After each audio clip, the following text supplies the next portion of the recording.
Okay, moving right into our next driver media availability, and that's Juan Pablo Montoya. He drives the number 42 Target Chevrolet for Earnhardt Ganassi, and he's fourth in points through the first three race weekends. And Juan, talk about your good start so far, and actually you've done pretty well here at Bristol for the most part.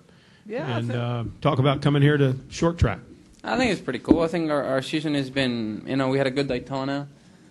I thought, Phoenix we sucked really bad. Last week was really good.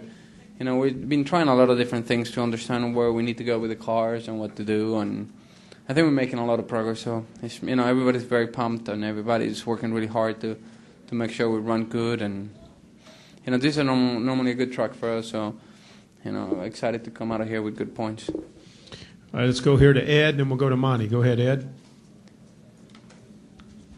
Ed Hinton, ESPN.com.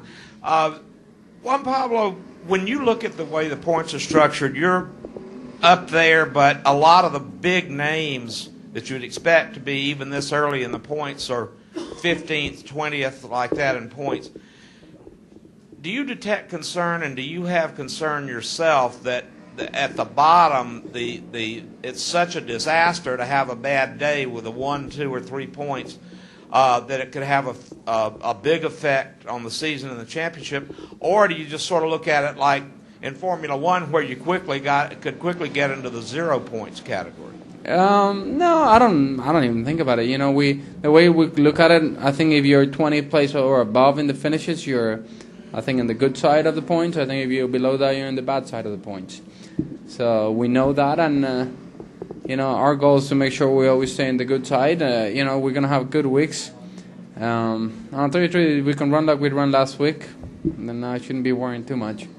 And the other thing is, early as it is, building on you guys' improvements as a team last season, do you feel that where you are in points that you can stick there and have staying power all the way through the summer? I would think so. That's our goal. Our goal is to, we had a good start. We had the finishes. Last year we didn't. We know what it takes. There's a lot of good races coming that are good races for us. So I'm pretty pumped up.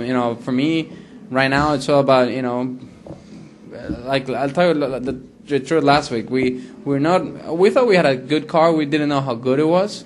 And I told my guys, look, if we come out of here with the top 15, of course we want to do better, but you just got to make sure you bring the car home. I think DNFs are pretty bad right now. Go ahead, Monty. Monty Dutton, Gaston Gazette. One, Scott Dixon I saw where he said he was intrigued by NASCAR. You must have once upon a time been intrigued by NASCAR. When you come in, if someone who's from a background similar to yours came over here, I just wondered, when you look back, what is it that you didn't know then that you do know now? If you had to start over, what would you have worked on that you didn't really know you needed to at the time? I think one of the hard, I was lucky because I think the harder thing that I didn't know was the top 35, how that worked at that time. Right now you don't have as many cars, so it's not as bad. But when I came in, you had a lot of good cars going home. So if I knew that was the case, I would have been going, oh, I'm not sure I want to do this. But, we had good cars, and, we did what we had to. You just got to finish the races. How about consistency? It's incredible. You get in a bit of a roll, and it keeps going. It just doesn't stop. That is nice. Let's go to Tom Jensen, Thomas Pope, and Mark Garrow. Hey, Juan, Tom Jensen, Speed.com. As somebody who grew up racing, turning right and turning left, how tough was this track to come to for the first time? And now that you've been here for a while, where would you rate it in degree of difficulty? I'll tell you the truth, the first time you come here is really hard. Especially I came here with the old truck the first time, and it was tough. But once you get in the rhythm, it's okay. It's all about rhythm, and I think when they redid the track, I thought they improved the track a ton. As a driver, it was a lot better for driving and racing. You didn't have to be on the line, and I think the guys that were here from the beginning understood the old track, what it needed. I think they had a huge advantage against the new people, like younger guys and new guys, and I think when they redid it, it kind of reset the ball game. Let's go with Thomas and then Mark Garrow and Claire.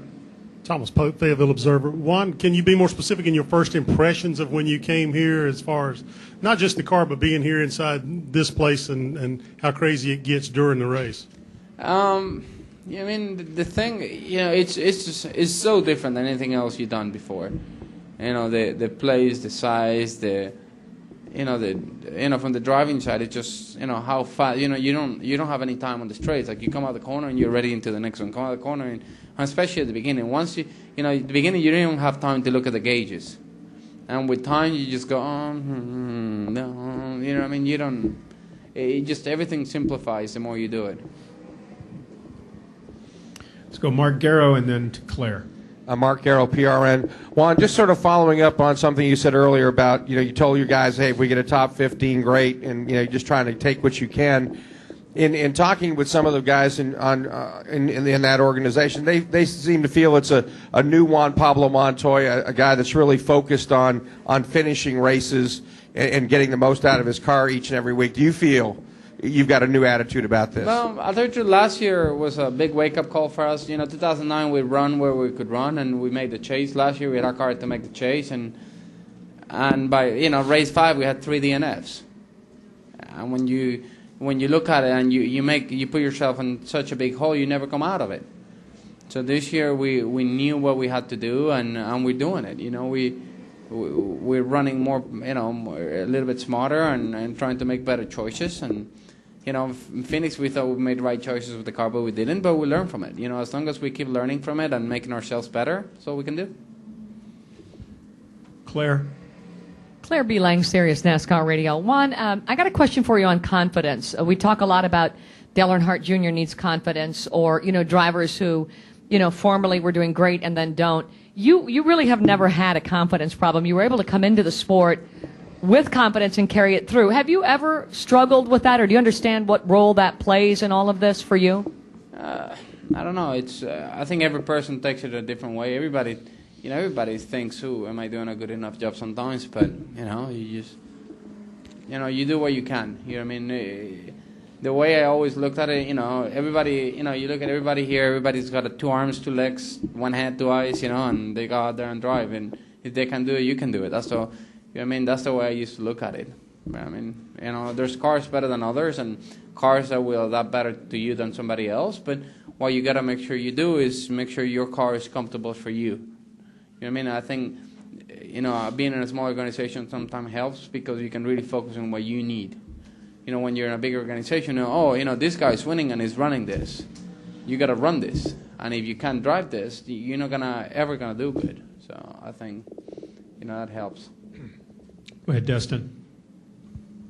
Dustin Long, Landmark Newspapers. Juan, in talking about the struggles last year with the DNFs, and certainly it puts you in a hole. At this point a year ago, you were 26th in points. When you're that far back, even though it's early, how did that impact how you guys did things or how you drove, and how can things be different? Are things a little bit different because you not feel like you're under the gun, if you did at that point? But you always feel, at least I always put myself under the gun to make sure I perform 100%.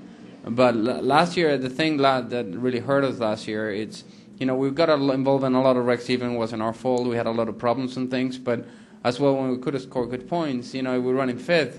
Oh, we need to try to take more points. And you went from trying to finish, 5th, we could have finished 4th or 3rd, to finish 15th or 20th, or even worse, and create another DNF or something. You know what I mean? So you just, you got to take what it gives you. That's all you can do. You know what I mean? Yeah, I think we did that.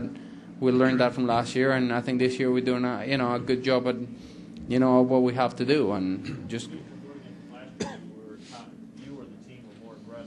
Yeah, it's just making more aggressive calls, with the car, and making, trying to make, with this sport you get to a point that the car will give you what it gives you, and that's it. You know what I mean? You can get a little more for 3 laps, but then it'll cost you the next 15. So you gotta, there's always a fine balance, and you gotta see how far you can push that balance. And when you go too far, it'll bite you, and it did last year to us. Any other questions for Juan? Juan, if you don't mind, for our Hispanic fans and media out there, if you would just talk about the difficulty of navigating around Bristol. Bueno, la verdad, Bristol es una pista muy interesante, es una pista pues que es muy rápida y es muy pequeña, entonces siempre uno tiene tráfico, siempre están pasando cosas y para mí es una de las carreras más emocionantes del año. Thank you very much, Juan, and good luck this weekend.